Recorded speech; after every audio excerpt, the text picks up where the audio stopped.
Aujourd'hui, je vais vous montrer l'alternative positive, rendue possible par le Saint-Esprit.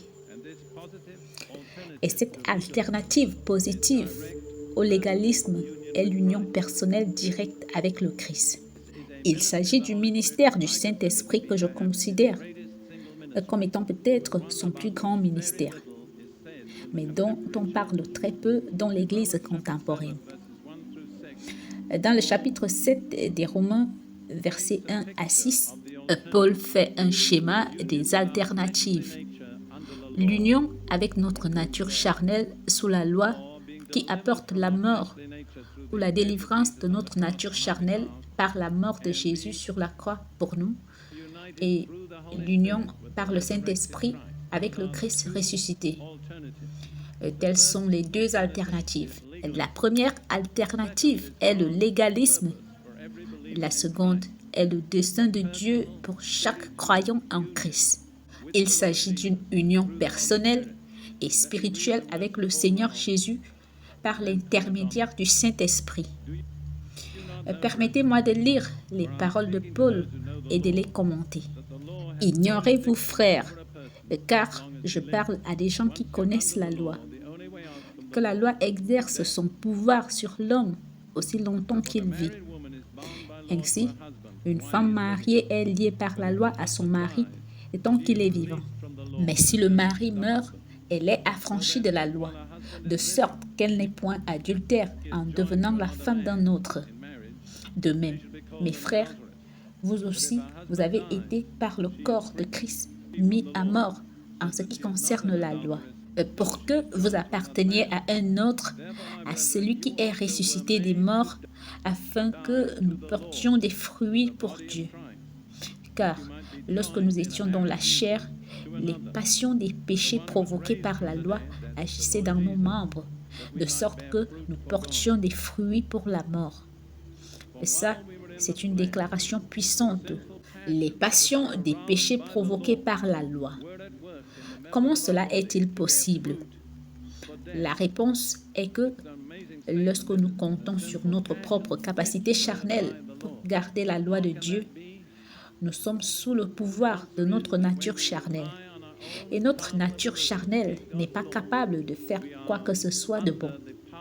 Rien de bon ne peut sortir de notre nature charnelle. Paul dit, « Je sais qu'en moi, c'est-à-dire dans ma chair, il n'y a rien de bon. » Le seul problème de la plupart d'entre nous n'est pas que nous sommes différents de Paul, mais nous ne savons pas ce que Paul savait, parce qu'il savait. Il ne pouvait rien produire de bon à partir de sa nature charnelle. Et alors, Paul conclut ce passage de Romains chapitre 7 par le verset 6 où il dit « Mais maintenant, nous avons été dégagés de la loi, étant morts à cette loi sous laquelle nous étions retenus, de sorte que nous servons dans un esprit nouveau et non selon la lettre qui a vieilli. » Comprenez-vous l'image que Paul utilise? Une image de mariage. Paul dit que lorsqu'une femme est mariée à un homme, elle doit rester la femme de cet homme aussi longtemps qu'il vit. Et si elle quitte cet homme de son vivant, elle devient adultère. Mais si le mari meurt, elle est libre d'épouser un autre homme. Elle n'est pas stigmatisée comme adultère. C'est ainsi que Paul explique. Et sous la loi, nous étions mariés à notre nature charnelle. Nous étions obligés de nous fier à notre propre capacité naturelle pour faire ce que Dieu demande. Il n'y avait rien de mal à la loi. Le problème, comme le souligne Paul à maintes reprises, réside dans notre nature charnelle. Nous pouvons entendre la loi. Nous pouvons y donner notre assentiment. Mais nous n'avons pas le pouvoir de l'appliquer parce qu'il y a quelque chose en chacun de nous. Une nature rebelle qui est rendue encore plus rebelle par la loi. Paul dit un peu plus loin dans Romains chapitre 7, « Car je n'aurais pas connu la convoitise si la loi n'eût dit, ne convoitez pas. » Quand la loi a dit, ne convoitez pas, cela a produit en moi toutes sortes de convoitises. Et ça, c'est la réaction rebelle de notre nature charnelle. Mais tant que notre nature charnelle continue à vivre, Nous ne pouvons pas être mariés à quelqu'un d'autre. Nous sommes liés à elle tant qu'elle vit. Mais le message de l'Évangile est que notre nature charnelle, notre vieil homme a été crucifié en Christ sur la croix. Et nous devons nous considérer comme morts à cette nature charnelle. Nous devons la considérer comme morte. Paul dit que vous êtes morts à la loi. Ainsi, lorsque nous voyons que notre nature charnelle a été mise à mort en Christ sur la croix, nous sommes libres d'entrer dans un nouveau mariage. Si notre nature charnelle était encore vivante et que nous l'avions épousée, si nous nous en détournions et cherchions à nous marier avec quelqu'un d'autre, nous aurions été dans la position de la femme adultère. Mais une fois que nous avons compris que, par la mort de Jésus sur la croix, cette nature charnelle a été mise à mort, nous avons été libérés des obligations de la loi. Paul a dit que la loi exerce son pouvoir sur l'homme aussi longtemps qu'il vit. La dernière chose que la loi peut faire à quelqu'un, c'est de le mettre à mort. Une fois qu'elle vous a mis à mort, vous n'êtes plus sous cette loi. Ainsi, par la mort de Jésus en notre faveur, en tant que représentants, nous avons été mis à mort et libérés des exigences de la loi. Nous sommes maintenant libres de nous marier avec un autre. Avec qui? À celui qui est ressuscité des morts. Comment pouvons-nous être unis à lui dans notre relation de mariage? Non par la loi, mais par l'Esprit.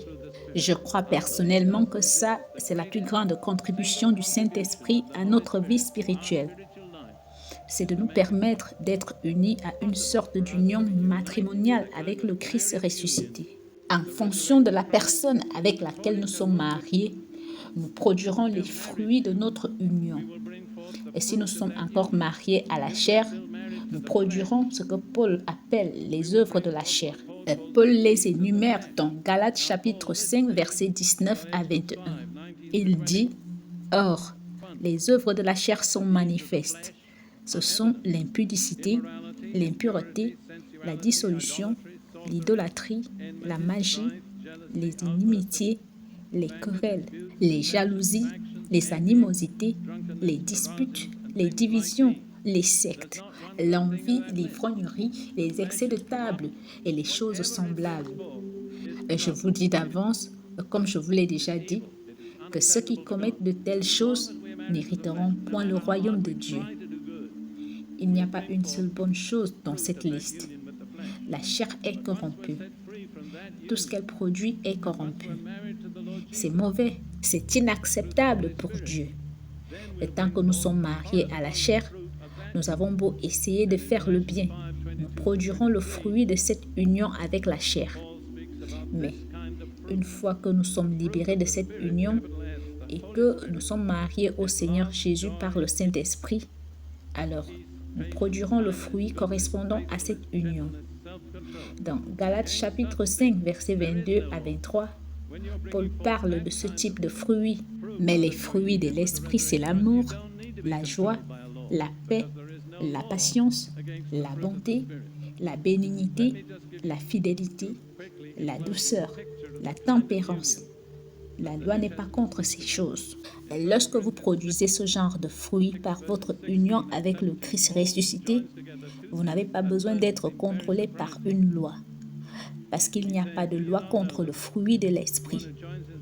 Permettez-moi de vous donner rapidement, en guise de conclusion, une image du type d'union dont parle le Nouveau Testament. Dans 1 Corinthiens chapitre 6, versets 16 à 17, Paul a réuni deux choses qui semblent à première vue très surprenantes. Ne savez-vous pas que celui qui s'attache à la prostituée est un seul corps avec elle? Car, est-il dit, les deux deviendront une seule chair. Mais celui qui s'attache au Seigneur est avec lui un seul esprit. C'est un parallèle très étonnant que Paul utilise dans la chair et dans l'esprit. Dans la chair, il parle d'un homme qui s'unit à une prostituée par une union sexuelle immorale. Et il dit qu'ils deviennent une seule chair, un seul corps. Mais dans le même contexte, il parle de s'unir au Seigneur Jésus et de devenir un seul esprit. Vous comprenez? Il y a deux sortes d'union. Il y a une union charnelle et il y a une union spirituelle. Et ce que fait le Saint-Esprit, c'est de nous permettre d'être unis en esprit avec le Seigneur Jésus. Et une fois que nous sommes unis à lui, nous allons naturellement, et non pas par effort, produire le fruit de l'esprit. Vous voyez, la question n'est pas notre effort. La question est de savoir à qui nous sommes unis. L'effort ne suffit pas. L'union est la seule réponse. Et je crois que cette union particulière avec le Seigneur est consommée d'une seule manière, par l'adoration. Dieu est esprit. Et ceux qui l'adorent doivent l'adorer en esprit et en vérité. Je crois que l'apogée de notre union avec Jésus par l'esprit dans cette dispensation se produit dans l'adoration. Lorsque nous devenons totalement unis au Seigneur par l'adoration, il se passera quelque chose en nous qui va libérer toute la grâce et le fruit du Saint-Esprit. Gardez donc à l'esprit ces deux alternatives, unis à votre chair par la loi ou unis par le Saint-Esprit au Christ ressuscité.